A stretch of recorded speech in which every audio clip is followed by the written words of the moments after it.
करेला वाली अरे का कर रखे सो हां कुंदरू रखे हम लौकी रखे हम और करेला खालो रखे होगा और तोर शादी हो का बोले और मतलब करेला कितने रुपए किलो है 20 रुपए किलो हां जी जी का बोला समझ ठीक है अरे कहे का बात नहीं समझा जी मैं बोलता हूं करेला बहुत बढ़िया है ऐसे बोलना फिर मोटे पैसा नहीं है उधारी देवे अरे उधारी में नहीं देवन का नकदी में ले ले तो ले ले तुम्हें हजार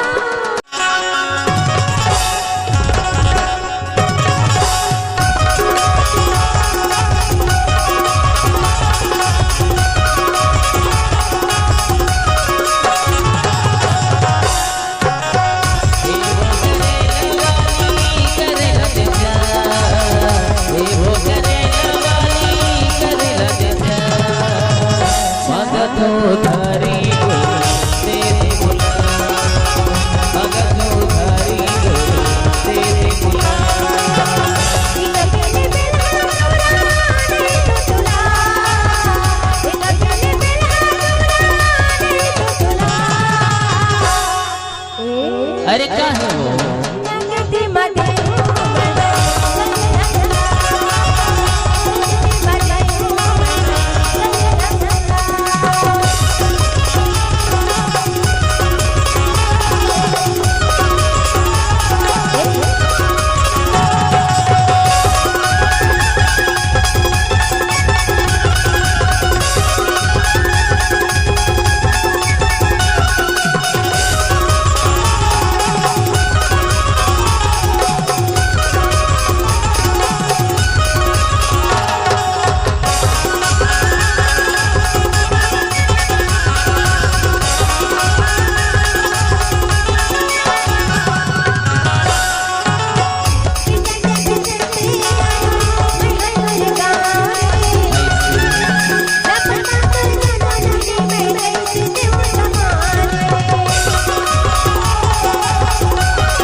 अरे काहे बताना अरे अभी देने के थो अगले हफ्ते धनौली के बाजार आवे ना हां हां तो लेने में के थो ऐसे तभी तो के थो काहे था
अरे छुअत नहीं हो अरे करेला ला देखा तो कैसे है के अरे तो करेला ला देखना बोला का बचुआ था अरे आड़ में झाड़ तो काटने पड़ते ऐसे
कैसे बताओ? काय बता लगा? अरे आखिर तारी पूछा तो दे रहे कि नहीं सही सही बता।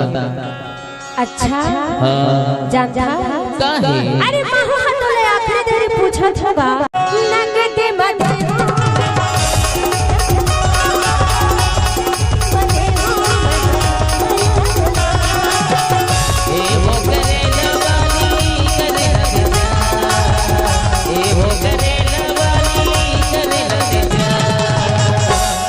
तो धारी दे दे बोला मगा तो धारी दे दे बोला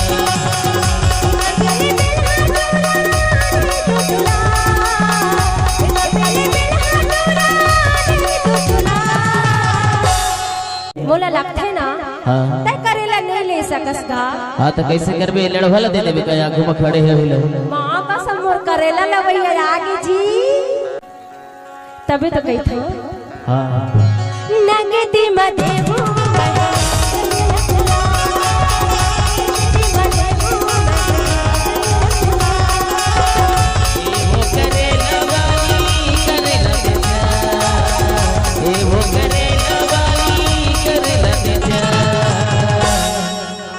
ले ले जुगाड़ करके लाओ पैसा हो ऐसे क्या कहते हैं नगदी मदेहू